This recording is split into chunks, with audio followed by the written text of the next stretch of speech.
जय श्री कृष्णा। राधे राधे। भक्त जनों, आज आप सभी ने श्रवण करेंगे सावन मास की शनिवार की व्रत कथा। जो भक्त श्रद्धा भक्ति से शनि देव का कथा सुनते हैं उन पर शनि देव का दृष्टि कभी नहीं पड़ते। शनि देव का कृपा उन पर सदाए बने रहता है। एक समय की बात है कि 9 ग्रहों के बीच श्रेष्ठ को लेकर विवाद हो गया। सभी ग्रहों देवराज इंद्र के पास पहुँचे कि यहाँ आप फैसला करके बताइए कि हम 9 ग्रहों में कौन श्रेष्ठ है। देवराज इंद्र ने इस समस्या का समाधान करने के लिए सभी ग्रहों को राजा विक्रमादित्य के पास भेज दिया। यह कहकर कि पृथ्वी पर इस समय बहुत ही अन्यायप्रिय राजा विक्रमादित्य उज्जैन में राज करते हैं।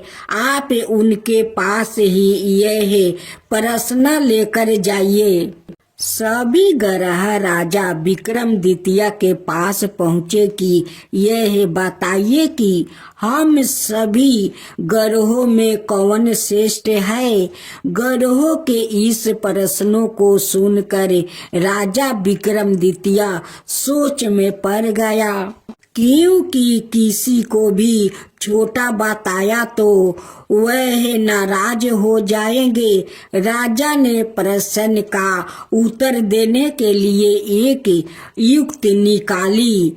राजा विक्रमादित्य ने 9 धातुओं के 9 अलग अलग सिंहासन बनाए। सभी ग्रहों को इन पर बैठने के लिए कहा और साथ ही यह भी बताया कि जो अंत में बैठेगा वो छोटा होगा। सबसे अंत में लोहे का सिंहासन होने के कारण शनि देव सबसे अंत में बैठ पाया। शनि देव को लगा कि राजा विक्रमादित्य ने उनके साथ छल किया है और वो क्रोधित हो गया। विक्रमादित्य की 7.5 आई तो एक दिन शनि महाराज घोड़े के व्यापारी बनकर विक्रमादित्य के पास आए। राजा विक्रमादित्य ने एक घोड़ा पसंद किया और उस पर सवार हो गया। यही पर विक्रमादित्य शनि के फेर में फंस गया। घोड़ा राजा विक्रमादित्य को घने जंगलों में ले जाकर गायब हो गया। राजा विक्रमादित्य भटकते हुए एक नगर में पहुँचे। वहाँ एक सेठ की दुकान पर राजा ने जल पिया और विश्राम करने लगे। संध्या बस उस दिन सेठ की अच्छी कमाई हुई। सेठ को लगा कि यह व्याकित उसके लिए भाग्यशाली है और उस पर दया करके अपने साथ घर ले आया। जब सेठानी भोजन लगा रही थी तब अचानक राजा ने देखा कि सामने की दीवार पर खूंटी में हार लटक रहा है, जिसे दीवार निगलता जा रहा है। सेठ को लगा कि खूंटी पर लटकाता हार इसे अपरिचित ने चुराया है, तो उसे हार के बारे में पूछने लगा। राजा विक्रमादित्य ने अपनी असली परिचय छुपा लिया था और खुद को बीका नाम का उज्जैन निवासी बताया था। इसलिए सेठ को जब बीका ने बताया कि हार दीवार निगल गया है तो उसे यकीन नहीं हुआ और उसने राजा से हार चोरी की शिकायत कर दिया। राजा ने विक्रमादित्य से हार के बारे में जानना चाहा तो उसे बताया कि उसके देखते ही देखते खूंटी ने हार को निगल लिया था। इस बात पर राजा क्रोधित हो गया और उन्होंने चोरी करने के अपराध में विक्रमादित्य के हाथ पैर कटवाने का आदेश दे दिया। राजा विक्रमादित्य के हाथ पैर कटवा कर उन्होंने नगर की सड़क पर छोड़वा दिया गया। कुछ दिन बाद एक तेली उसे उठाकर अपने घर ले गया और उसे अपने केलू पर बैठा दिया। राजा आवाज देकर बैलों को हाँकता रहा। इस तरह तेली का बैल चलता रहा और राजा को भोजन मिलता रहा। शनि के परपोक की 7.5 पूरी होने पर बरस ऋतु प्रारंभ हुई। राजा विक्रमादित्य एक रात में मल्हार गा रहे थे कि तभी नगर के राजा की लड़की राजकुमारी मोहिनी रथ पर सवार उसे तेली के घर के पास से गुजर रही थी। उसने मेघ मल्हार राग सुना तो वो मोहित हो गई। राजकुमारी ने दासी को भेजकर गाने वाले को बुला लाने के लिए कहा। दासी ने लौट कर राजकुमारी को अपंग राजा के बारे में सब कुछ विस्तार से बता दिया। राजकुमारी अपाहिज राजा से इस तरह प्रभावित हुई थी कि उसने मन ही मन यह निश्चय कर लिया कि वो अपाहिज राजा से ही विवाह करेगी। राजकुमारी ने अपने माता पिता से जब यह बात बताई तो वो सब ही यह बात जानकर हैरान रह गया। रानी ने मोहिनी को समझाया, बेटी तुम्हारे भाग्य में तो किसी राजकुमार की रानी होना लिखा है। ऐसे में तुम उस अपाहिज से विवाह करके अपने पैर पर कुल्हाड़ी क्यों मार रही है। राजकुमारी तो मन में ठान चुकी थी, अपनी जिद नहीं छोड़ी। अपनी जिद पूरी करने के लिए उसने भोजन करना छोड़ दिया और प्राण त्याग देने का निश्चय कर लिया। आखिर राजा रानी को विवश होकर अपंग विक्रमादित्य से राजकुमारी का विवाह करवाना पड़ा। विवाह के बाद राजा विक्रमादित्य और राजकुमारी तेली के घर में रहने लगे। उसी रात सपने में शनि देव ने राजा से कहा, राजा तुमने मेरा परपोक देख लिया। मैंने तुम्हें अपना अपमान का दंड दे दिया है। राजा ने शनि देव से क्षमा करने को कहा और प्रार्थना की, हे शनि देव आपने जितना दुख मुझे दिया है अन्याय किसी को ना देना। शनि देव ने कुछ सोचकर कहा, राजा मैं तुम्हारी प्रार्थना स्वीकार करता हूँ। जो कोई स्त्री पुरुष मेरी पूजा करेगा, शनिवार को व्रत करके मेरी व्रत कथा सुनेगा, उस पर हमेशा मेरी अनुकंपा बनी रहेगी। प्रात काल राजा विक्रमादित्य की नींद खुली तो अपने हाथ पांव देख कर राजा को बहुत खुशी हुई। उसने मन ही मन शनि देव को प्रणाम किया। राजकुमारी भी राजा के हाथ पैर सही सलामत देख कर में डूब गई। तब राजा विक्रमादित्य ने अपना परिचय देते हुए शनि देव के परपोक की सारी कहानी सुनाई।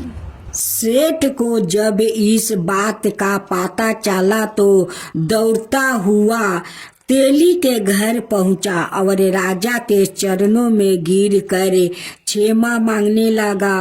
राजा ने उसे क्षमा कर दिया, क्योंकि यह सब तो शनि देव के प्रकोप के कारण हुआ था। सेठ राजा को अपने घर ले गया और उसे भोजन कराया।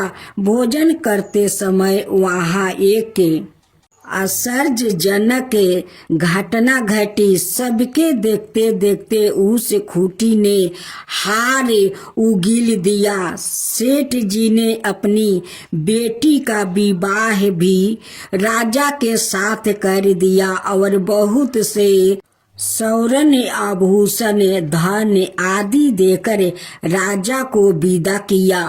राजा विक्रमादित्य राजकुमारी मोहिनी और सेठ की बेटी के साथ उजियाने पहुँचे तो नगरवासियों ने हर्ष से पूर्वक नगर की सीमा पर ही उनका स्वागत किया। अगले दिन राजा विक्रमादित्य ने पूरे राज्य में घोषणा करवाई कि शनिदेव सभी ग्रहों में श्रेष्ठ है।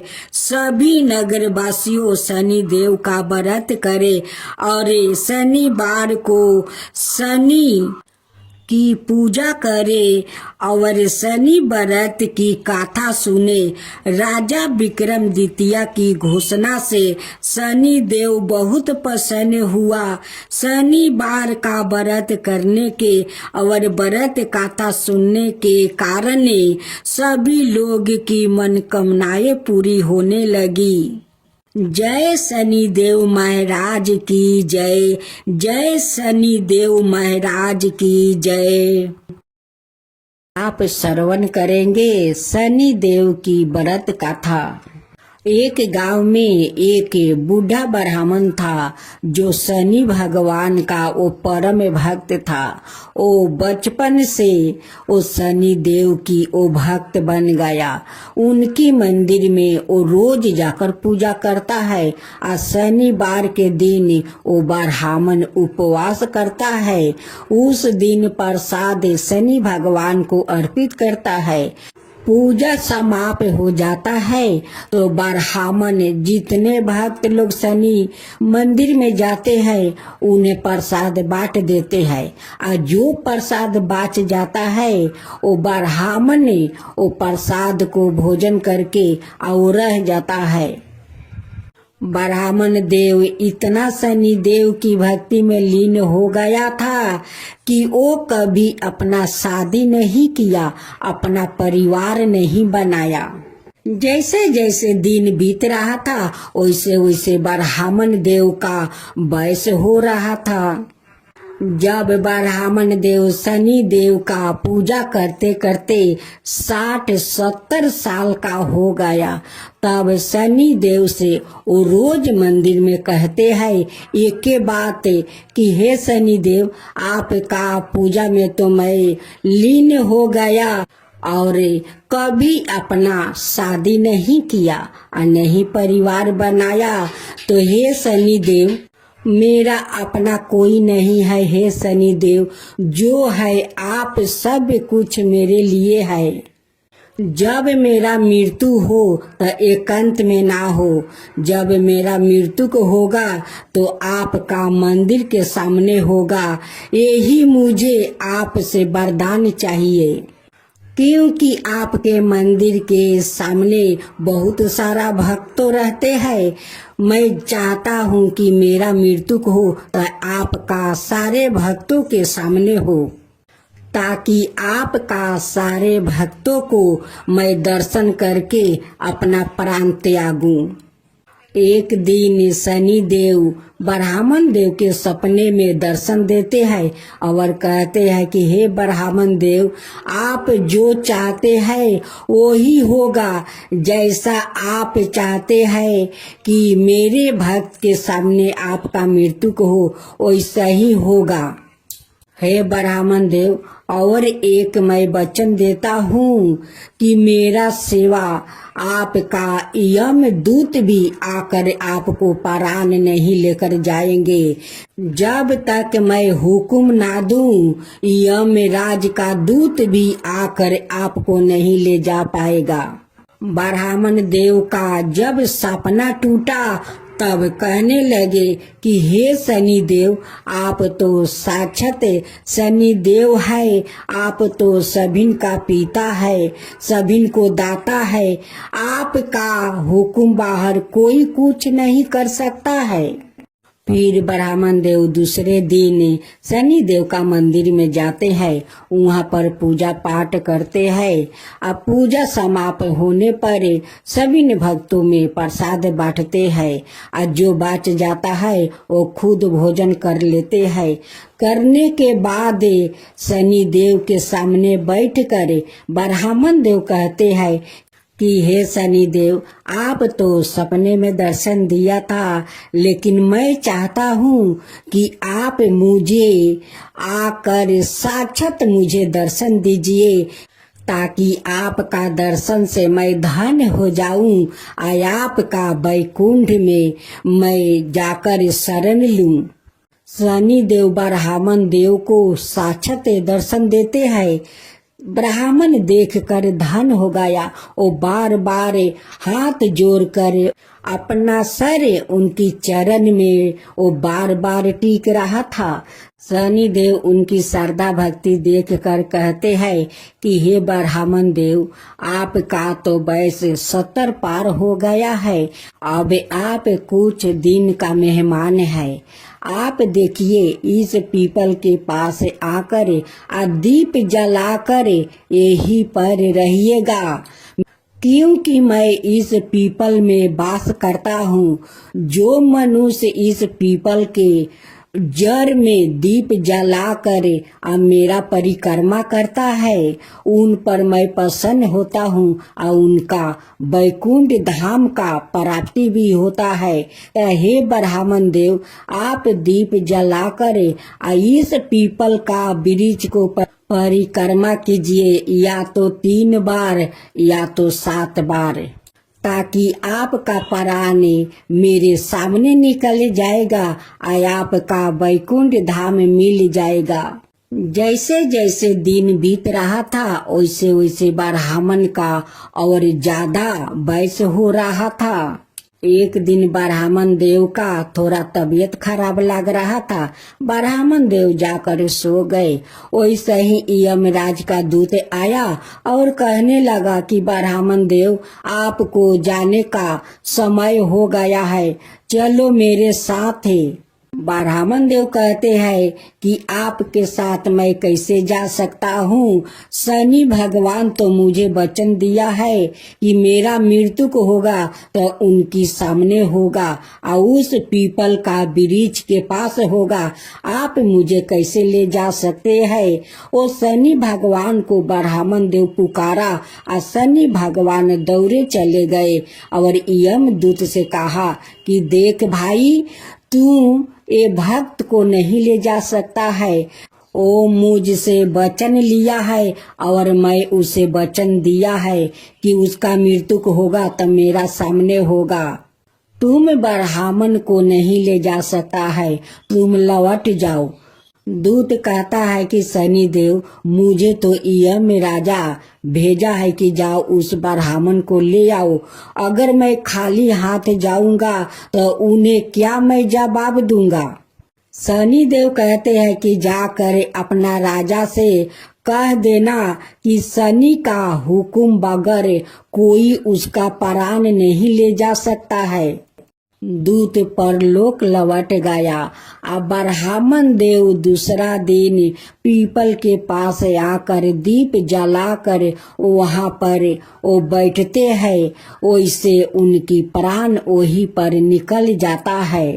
सारे भक्त में हाहाकार मच गया कि ब्राह्मण देव का मृत्यु हो गया, ब्राह्मण देव को मृत्यु हो गया।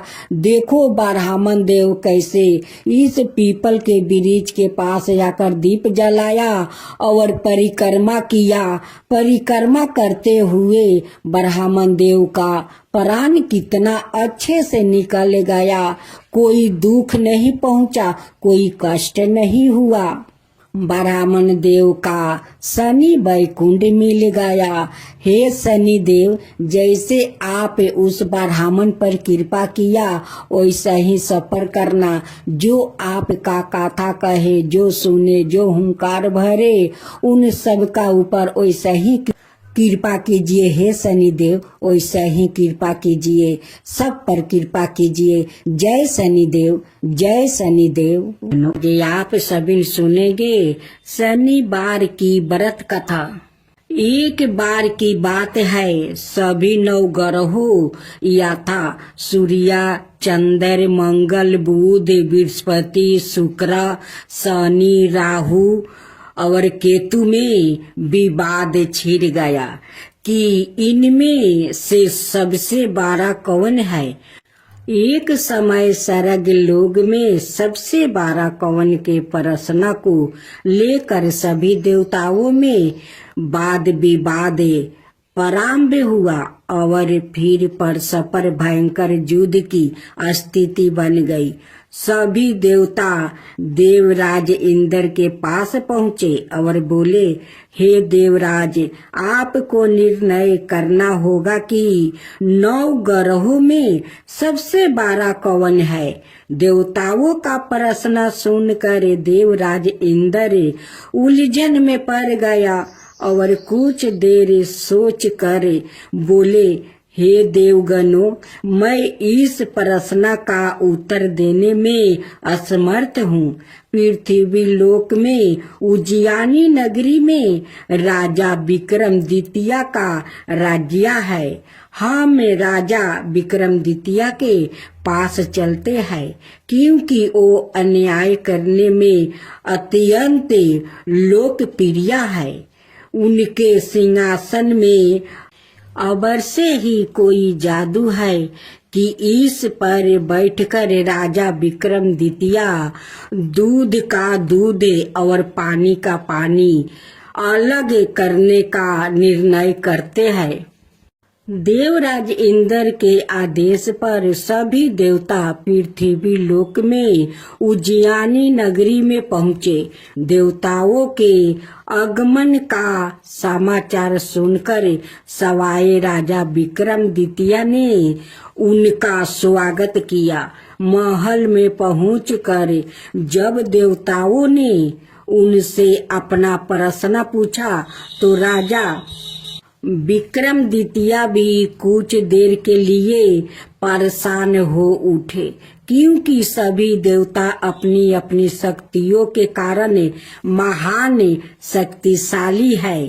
किसी को भी छोटा या बड़ा कह देने से उनके क्रोध के प्रकोप से भयंकर हानि पहुंच सकती थी। तभी राजा विक्रमादित्य को एक उपाय सूझा और उन्होंने विभिन्न धातुओं स्वर्ण, रजत, कांसा, तांबा, सीसा, रंगा, जस्ता, अब्रक, लोहे के 9 आसन बनवाया। धातुओं के गुणों के अनुसार सभी आसनों को एक दूसरे के पीछे रखवा कर उन्होंने देवताओं को अपने अपने सिंहासन पर बैठने को कहा। सब देवताओं के बैठने के बाद राजा विक्रमादित्य ने कहा, आपका निर्णय तो सवाय हो गया है। जो सबसे पहले सिंहासन पर विराजमान है वही सबसे बड़ा है। राजा विक्रमादित्य के निर्णय को सुनकर शनि देव ने सबसे पीछे आसन पर बैठने के कारण अपने को छोटा जानकर क्रोधित होकर कहा, राजन, तुमने मुझे सबसे पीछे बैठाकर मेरा अपमान किया है। तुम मेरी शक्तियों से पराजित नहीं हो, मैं तुम्हारा सर्वनाश कर दूंगा। सूर्या एक राशि पर, एक महीने चंद्रमा, 2.25 दिन मंगल, 1.5 महीने बुध और शुक्र, 1 महीने बृहस्पति, 13 महीने रहते हैं। लेकिन मैं किसी राशि पर 7.5 बरस रहता हूँ। बड़े बड़े देवताओं को मैंने अपने परपोक से पीड़ित किया है। राम को 7.5 के कारण ही वन में जाकर रहना पड़ा और रावण को 7.5 के कारण ही युद्ध में मृत्यु का शिकार बनना पड़ा। उसके वंश का सर्वनाश हो गया। राजा, अब तू भी मेरे परपोक से नहीं बच सकता। राजा विक्रमादित्य शनि देवता के परपोक से थोड़ा भयभीत तो हुआ, लेकिन उन्होंने मन में विचार किया, मेरे भाग्य में जो लिखा होगा ज्यादा से ज्यादा वही तो होगा। फिर शनि के परपोक से भयभीत होने की आवश्यकता क्यों है? उसके बाद अनाए ग्रहों के देवता तो प्रसन्नता के साथ वहां से चला गया, लेकिन शनि देव बड़े क्रोध के साथ वहां से विदा हुआ। राजा विक्रमादित्य पहले की तरह ही अन्याय करते रहे। उनके राज्य में सभी स्त्री पुरुष बहुत आनंद से जीवन यापन कर रहे थे। कुछ दिन ऐसे ही बीत गया। उधर शनि देवता अपने अपमान को भूले नहीं थे। विक्रमादित्य से बदला लेने के लिए एक दिन शनि देव ने घोड़े का व्यापारी का रूप धारण किया और बहुत से घोड़ा के साथ उज्जैनी नगरी में पहुंच गया। राजा विक्रमादित्य ने राज्य में किसी घोड़े के व्यापारी के आने का समाचार सुना तो अपने अश्वपाल को कुछ घोड़े खरीदने के लिए भेजा। अश्वपाल ने वहां जाकर घोड़ा को देखा तो बहुत खुश हुआ, लेकिन घोड़ा का मूल्य सुनकर उसे बहुत हैरानी हुई। घोड़े बहुत कीमती थे। अश्वपाल ने जब वापस लौटकर इस संबंध में बताया तो राजा ने सवाई आकर एक सुंदर और शक्तिशाली घोड़े को पसंद किया। घोड़ा की चाल देखने के लिए राजा उस घोड़े पर सवार हुआ तो वो घोड़ा बिजली की गति से दौड़ पड़ा। तेजी से दौड़ता हुआ घोड़ा राजा को दूर एक जंगल में ले गया और फिर राजा को वहां गिराकर जंगल में कहीं गायब हो गया। राजा अपने नगर को लौटने के लिए जंगल में भटकने लगा, लेकिन उसे लौटने का कोई रास्ता नहीं मिला। राजा को भूख प्यास लग आई। बहुत घूमने पर उसे एक चरवाह मिला। राजा ने उसे पानी मांगा। पानी पीकर राजा ने उस चरवाह को अपनी औंठी दे दिया। फिर उसे रास्ता पूछकर वो जंगल से बाहर निकलकर पास के नगर में पहुंचा। राजा ने एक सेठ की दुकान पर बैठकर कुछ देर आराम किया। उसे सेठ ने राजा से बातचीत की तो राजा ने उसे बताया कि मैं उज्जैनी नगरी से आया हूँ। राजा के कुछ देर दुकान पर बैठने से सेठ जी की बहुत बिक्री हुई। सेठ ने राजा को बहुत भगवान समझा और उसे अपने घर भोजन के लिए ले गया। सेठ के घर में सोने का एक हार खूंटी पर लटका हुआ था। राजा को उसे कमरे में अकेले छोड़कर सेठ कुछ देर के लिए वो बाहर गया। तभी एक आश्चर्यजनक घटना घटी। राजा के देखते देखते सोने के उस हार को खूंटी निगल गई। सेठ ने कमरे में लौट कर हार को गायब देखा तो चोरी का संदेह राजा पर ही किया, क्योंकि उस कमरे में राजा ही अकेले बैठा था। सेठ ने अपने नौकरों से कहा कि इस मुसाफिर को रस्सियों से बांधकर नगर के राजा के पास ले चलो। राजा ने विक्रमादित्य से हार के बारे में पूछा तो उसने बताया कि उसके देखते ही देखते खूंटी ने हार को निगल लिया था। इस पर राजा ने क्रोधित होकर चोरी करने के अपराध में विक्रमादित्य का हाथ पांव कटवाने का आदेश दे दिया। राजा विक्रमादित्य के हाथ पांव कटवा कर उसे नगर की सड़क पर छोड़ दिया गया। कुछ दिन बाद एक तेली उसे उठाकर अपने घर ले गया और उसे अपने केलू पर बैठा दिया। राजा आवाज देकर बैलों को हाँकता रहा। इस तरह तेली का बैल चलता रहा और राजा को भोजन मिलता रहा। शनि के प्रकोप की 7.5 पूरी होने पर बरस ऋतु प्रारंभ हुआ। राजा विक्रमादित्य एक रात मेघ मल्हार गा रहा था कि तभी ने नगर के राजा की लड़की राजकुमारी मोहिनी रथ पर सवार उस तेली के घर के पास से गुजरी। उसने मेघ मल्हार सुना तो उसे बहुत अच्छा लगा और दासी को भेजकर गाने वाले को बुला लाने को कहा। दासी ने लौट कर राजकुमारी को अपंग राजा के बारे में सब कुछ बता दिया। राजकुमारी उसके मेघ मल्हार पर बहुत मोहित हुई थी। अत उसने सब कुछ जानकर भी अपंग राजा से विवाह करने का निश्चय कर लिया। राजकुमारी ने अपने माता पिता से जब यह बात कही तो वो हैरान रह गई। राजा को लगा कि उसकी बेटी पागल हो गई है। रानी ने मोहिनी को समझाया कि बेटी, तेरे भाग्य में तो किसी राजा की रानी होना लिखा है, फिर तू उस अपंग से ब्याह करके अपने पाँव पर कुल्हाड़ी क्यों मार रही है। राजा ने किसी सुंदर राजकुमार से उसका विवाह करने की बात कही, लेकिन राजकुमारी ने अपनी जिद नहीं छोड़ी।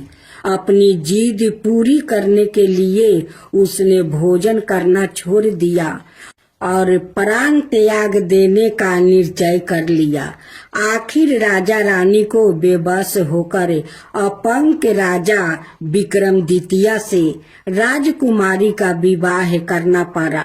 विवाह के बाद राजा विक्रमादित्य और राजकुमारी तेली के घर में रहने लगे। उसी रात सपने में शनि देव ने राजा से कहा, राजा, तुमने मेरा परपोक देख लिया। मैंने तुम्हें अपने अपमान का दंड दे दिया है। राजा ने शनि देव से क्षमा करने को कहा और प्रार्थना की, हे शनि देव, आपने जितना दुख मुझे दिया है अनाय किसी को ना देना। शनि देव ने कुछ सोचते हुए कहा, राजा, मैं तेरी प्रार्थना स्वीकार करता हूँ। जो कोई स्त्री पुरुष मेरी पूजा करेगा, शनिवार को व्रत करके मेरी गाथा सुनेगा, उस पर मेरी अनुकंपा बनी रहेगी, उससे कोई दुख नहीं होगा। शनिवार को व्रत करने और चिंटियों को आटा डालने से मनुष्य की सभी मनोकामना पूरी होगी। प्रात काल राजा विक्रमादित्य की नींद खुली तो अपने हाथ पांव देखकर राजा को बहुत खुश हुआ। उसने मन ही मन शनिदेव को प्रणाम किया। राजकुमारी भी राजा के हाथ पांव सही सलामत देखकर आश्चर्य में डूब गई। तब राजा विक्रमादित्य ने अपना परिचय देते हुए शनिदेव के प्रकोप की सारी कहानी कह सुनाई। सेठ को जब इस बात का पता चला तो दौड़ता हुआ तेली के घर पहुंचा और राजा के चरणों में गिरकर क्षमा मांगने लगा। राजा ने उसे क्षमा कर दिया, क्योंकि यह सब तो शनिदेव के प्रकोप के कारण हुआ था। सेठ राजा को अपने घर ले गया और उसे भोजन करवाया। भोजन करते समय वहाँ एक आश्चर्यजनक घटना घटी। सबके देखते देखते उस खूंटी ने वो हार को उगील दिया।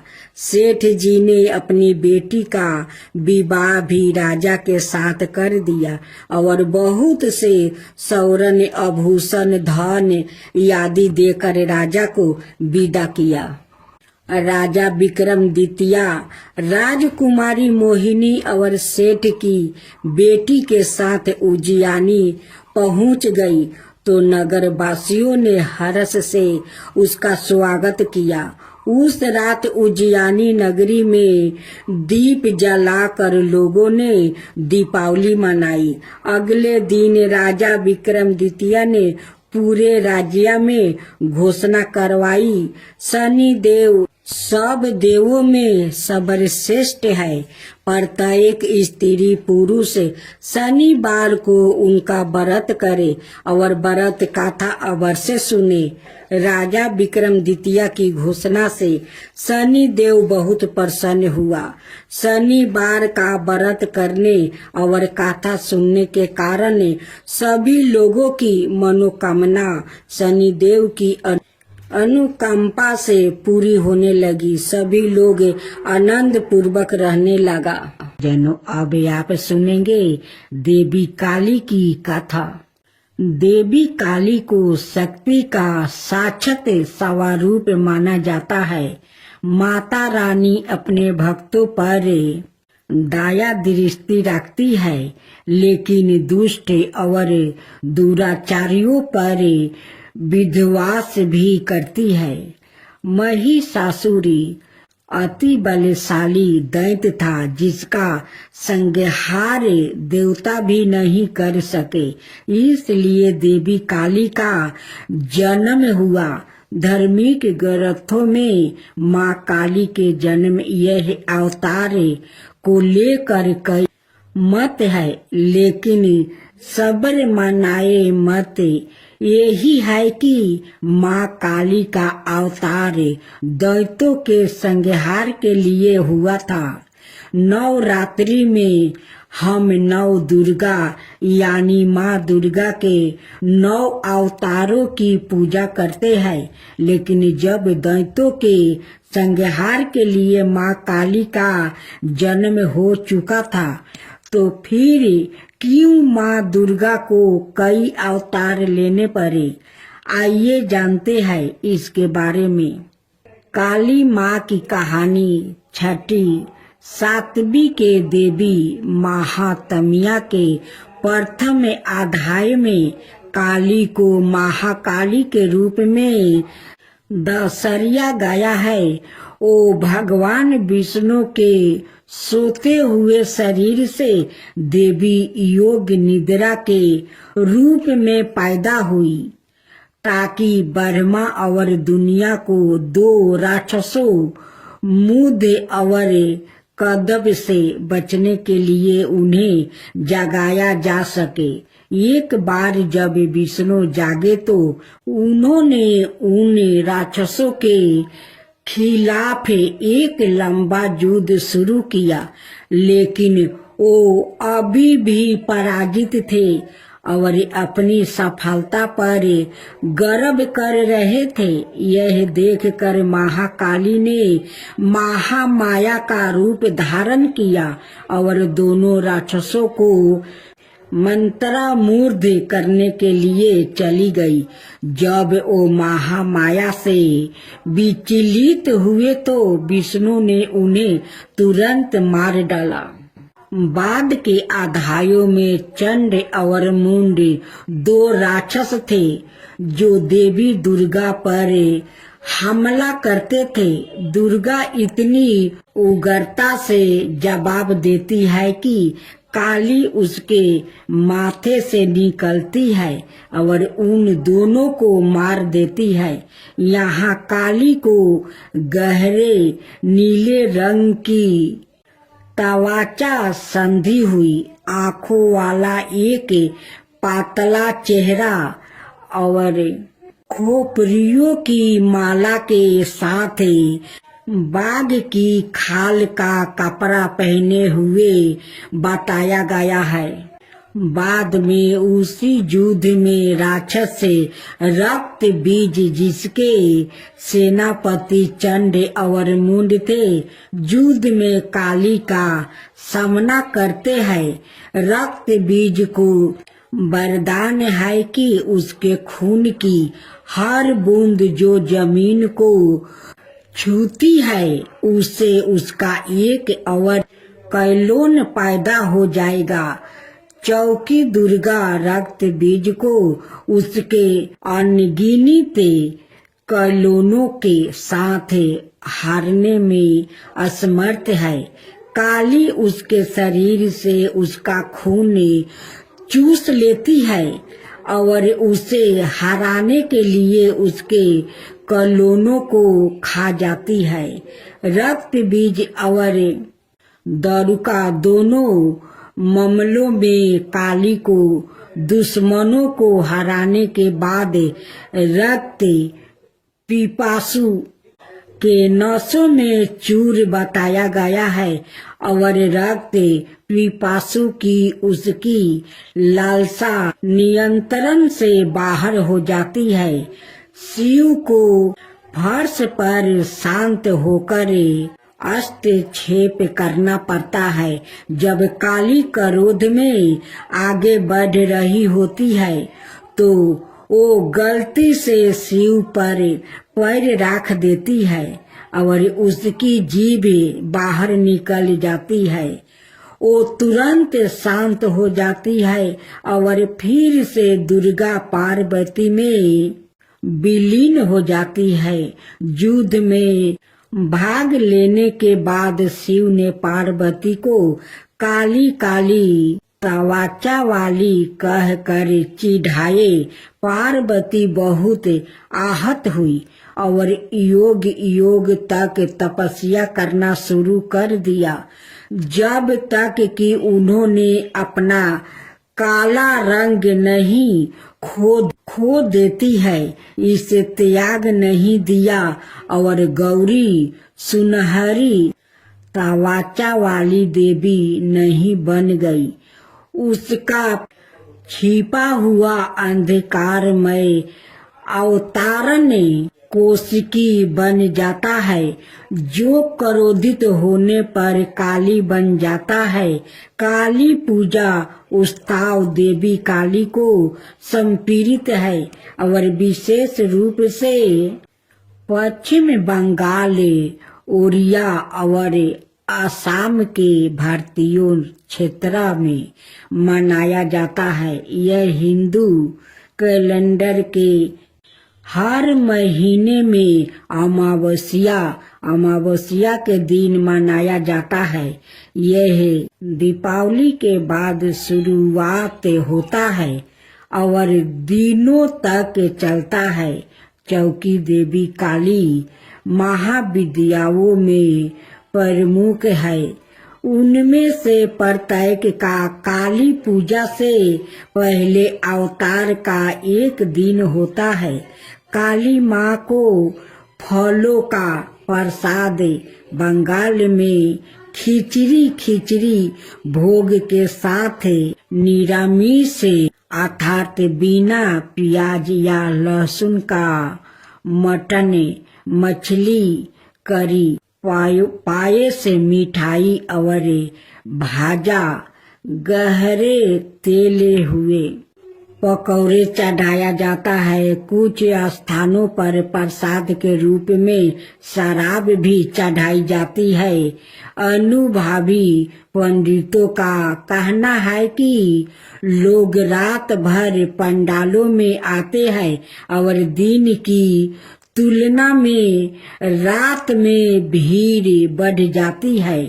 पूजा आश्चर्यजनक रोशनी, प्रकाश और धावनी सो काली पूजा से पहले प्रत्येक दिन मनाए जाने वाले महाविद्याओं के अवतार और अंतिम महाविदा कमलात्मिका के अवतार, जिसे कमलात्मिका जयंती के रूप में मनाया जाता है, दिवाली के दिन पड़ने के कारण उन्हें अक्सर तांत्रिक लक्ष्मी के रूप में माना जाता है।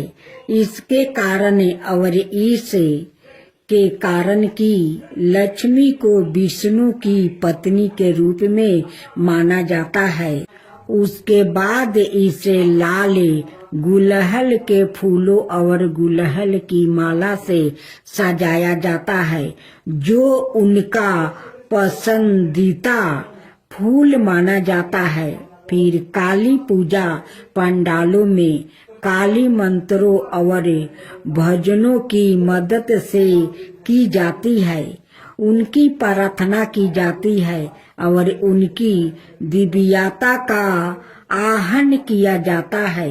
यदि पूजा घर पर आयोजित की जा रही है तो मंदिर काली पूजा की पूजा सेवा प्रदान करता है। जहां भक्त की ओर से पूजा आयोजित की जाती है, मंदिर के पंडितों के पास पूजा के लिए सारी सामग्री तैयार है और भक्तों को बस कुछ निर्देशों का पालन करना है जो मंदिर द्वारे इसमें। अब आप सुनेंगे हनुमान और ब्राह्मण की अद्भुत कथा। बहुत पुरानी कहानी है। एक छोटे से गांव में देवचत नाम के एक ब्राह्मण रहता है। वो अत्यंत विद्वान है, वेदों और शास्त्रों में निपुण है, लेकिन अत्यंत निर्धन है। जीवन यापन के लिए वो गांव के मंदिर में पूजा पाठ और यज्ञ आदि करते हैं। उनके पास धन नहीं है, किंतु भक्ति का अपार खजाना है। वो भगवान हनुमान के अनाय भक्त है और नित्य उनकी आराधना किया करता है। ब्राह्मण की निर्धनता इतनी अधिक थी कि कभी कभी उसके परिवार को भूखे ही सोना पड़ता है। उनकी पत्नी और बच्चे इस स्थिति से बहुत दुखी है। एक दिन उनकी पत्नी ने कहा, हे स्वामी, आप प्रतिदिन हनुमान जी की भक्ति तो करते हैं, लेकिन फिर भी हमारी दशा दयनीय है। यदि आपकी भक्ति इतनी सच्ची है तो हनुमान जी क्यों नहीं हमारी सहायता करते हैं। ब्राह्मण को यह सुनकर दुख हुआ। उन्होंने सोचा, क्या सच में मेरी भक्ति में कोई कमी है? क्यों हनुमान जी मेरी प्रार्थना नहीं सुनते हैं? परंतु अगले ही क्षण उन्होंने सोचा कि भगवान अपने भक्तों की परीक्षा लेते हैं और उन्होंने अभी भक्ति में और अधिक दृढ़ता ले आई है। हनुमान जी की परीक्षा। एक दिन ब्राह्मण गहरे ध्यान में थे, तभी उन्हें ध्यान अवस्था में एक दिव्या वाणी सुनाई दी। हे प्रभु, कल प्रात काल एक साधु तुमने मिलने आएंगे, उनकी बात ध्यान पूर्वक सुनना। ब्राह्मण इस सपने को देखकर अचंभित हो गए। अगली सुबह से मंदिर के बाहर बैठे थे, तभी एक वृद्धा सन्यासी वहां आया। उनके बाल और दाढ़ी सफेद थी और उनकी आंखें में अबरू तेज था। साधु ने ब्राह्मण से कहा, वस्त मैं जानता हूँ कि तुम हनुमान जी की परम भक्त हो। क्या तुम सच में उनकी कृपा प्राप्ति करना चाहते हो? ब्राह्मण श्रद्धा से झुक गया और बोला, महात्मने, मेरे लिए हनुमान जी की भक्ति ही सबसे बड़ा आशीर्वाद है, परंतु मैं जानना चाहता हूँ कि क्या वो मेरी प्रार्थना सुनते हैं? साधु मुस्कुराए और बोले, काल प्रात सूर्योदय से पहले नदी के किनारे जाओ और वहां प्रतीक्षा करो। दूसरे दिन ब्राह्मण सूर्योदय से पहले नदी के किनारे पहुँचे और ध्यान मगन हो गया। धीरे धीरे सूर्य की किरणों जल में चमकने लगी। ब्राह्मण कई घंटे ध्यान आस्था बैठे रहे, किंतु कुछ भी नहीं हुआ। वो हताश नहीं हुआ और अधिक श्रद्धा से हनुमान चालीसा का पाठ करने लगा। तभी अचानक बाहुमंडल में एक अद्भुत परिवर्तन हुआ। आसमान में घने बादल छा गई। एक दिव्य प्रकाश प्रकट हुआ और वहां एक विशाल बानर प्रकट हुआ। उनकी देह चमकीली हुई थी। उनकी आंखों में अपार करुणा और शक्ति थी। ब्राह्मण समझ गया कि यह सवाई हनुमान जी है। वो श्रद्धा से गिर पड़े और बोले, प्रभु, आपने दर्शन देकर मेरी भक्ति को सफल कर दिया है।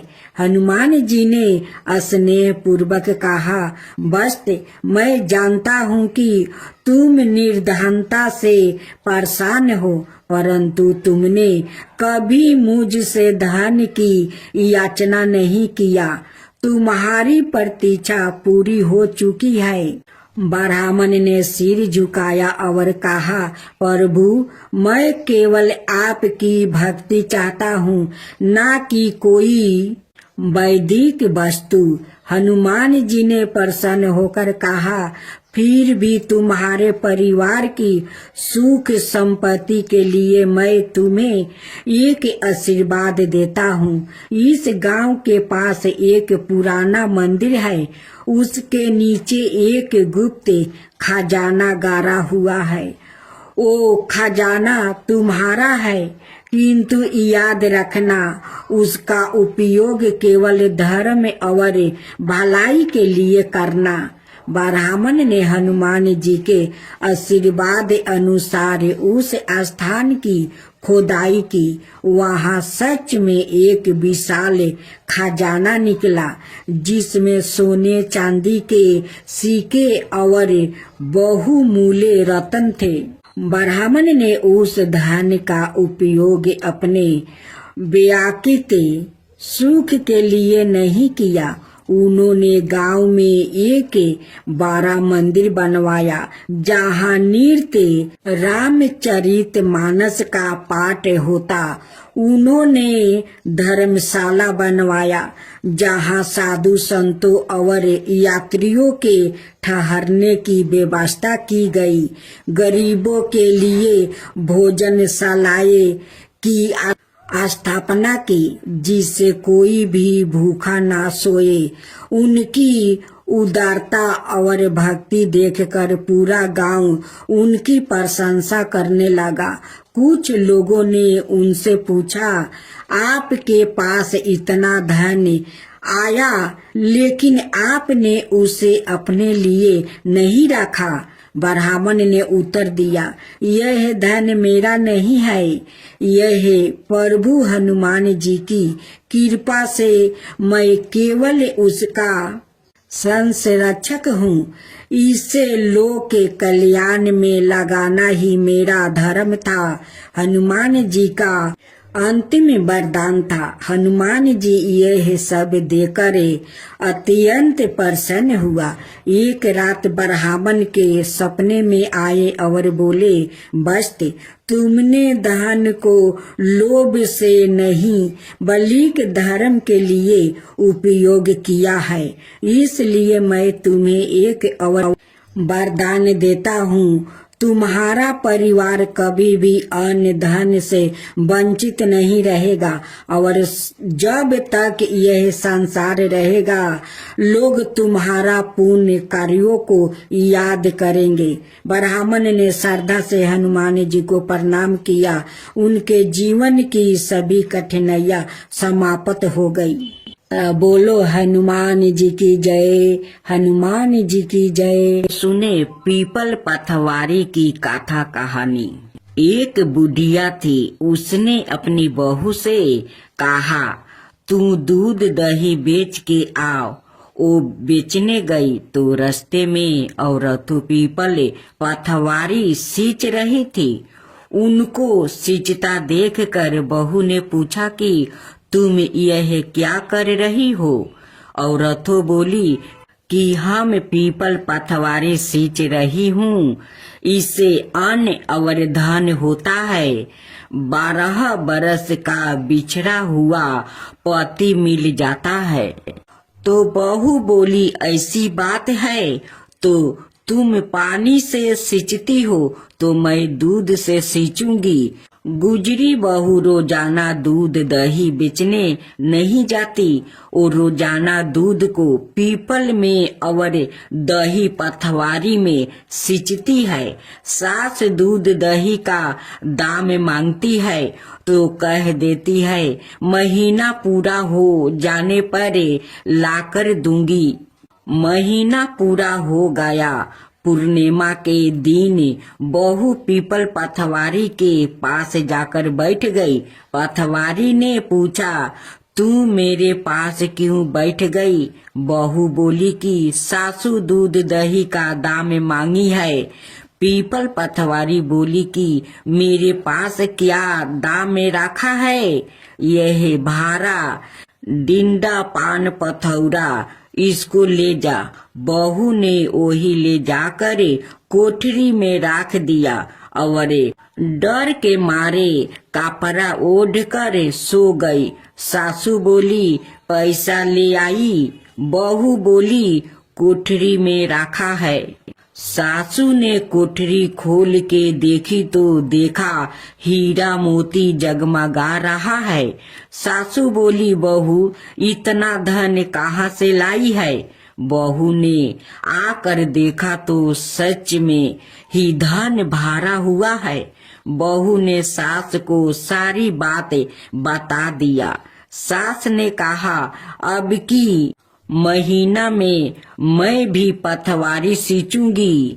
महीना आ गया। सास दूध दही तो बेचे आती, हंडी धोकर पीपल पथवारी में चढ़ा देती। आया कर बहू से कहती, मेरे से दाम मांगे। वो कहती, सासू जी कोई बहू भी दाम मांगती है? मगर सासू कहती है, तू मांगे। बहू बोली, सासू जी पैसा ले आओ। तो सास पीपल पथवारी के पास जाकर बैठ गई। पीपल पथवारी ने सास को पान पथौरा भरे ढिंढरा दे दिया। उसने ले जाकर कोठरी में रख दिया। बहू ने खोल कर देखा तो उसमें कीड़े मकोड़ा बिलबिला रहा है। बहू ने कहा, सासू जी यह क्या?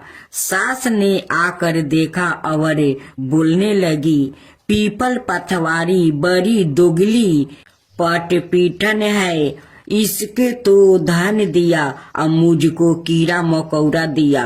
तब सब कोई बोलने लगे कि बहू तो सत्य की भूखी सच्ची थी, तुम धन की भूखी थी। हे पथवारी माता, जैसा बहू को दिया वैसा ही सबको देना, जैसा सास को दिया वैसा किसी को ना देना। अब सुने, हर बरत गाथा के साथ सुनी जाती है लपसी तपसी की यह कहानी। एक लपसी था और एक तपसी था। तपसी हमेशा भगवान की तपस्या में लीन रहता था। लपसी रोजाना सावा शेर की लपसी बनाकर भगवान का भोग लगा कर जिमा लेता था। एक दिन दोनों लड़ने लगे। लपसी बोला, मैं रोज भगवान की तपस्या करता हूँ, इसलिए मैं बारा हूँ। तपसी बोला, मैं रोज भगवान को सावा शेर लपसी का भोग लगाता हूँ, इसलिए मैं बारा हूँ। नारद जी वहाँ से गुजर रहे थे। दोनों को लड़ता देख कर उनसे पूछा कि तुम क्यों लड़ रहे हो? तपसी ने खुद के बारा होने का कारण बताया और लपसी ने अपना कारण बताया। नारद जी बोले, तुम्हारा फैसला मैं कर दूंगा।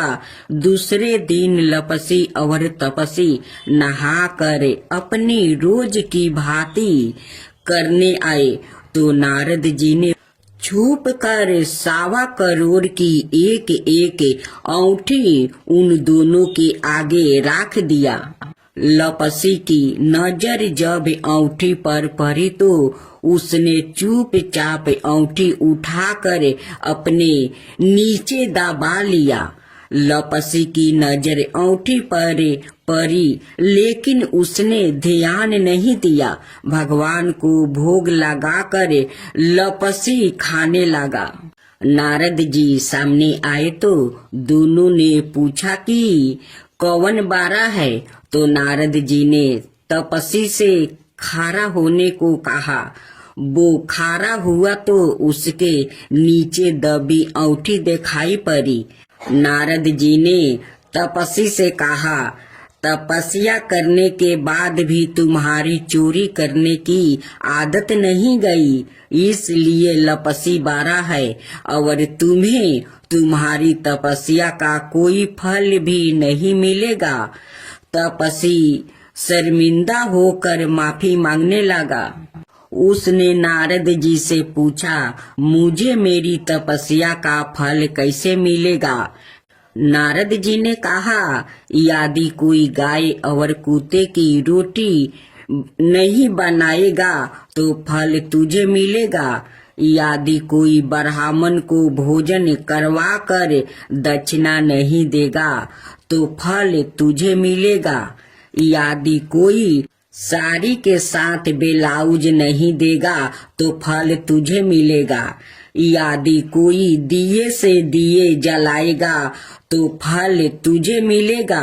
यदि कोई सारी कहानी सुने लेकिन तुम्हारी कहानी नहीं सुने तो फल तुझे मिलेगा।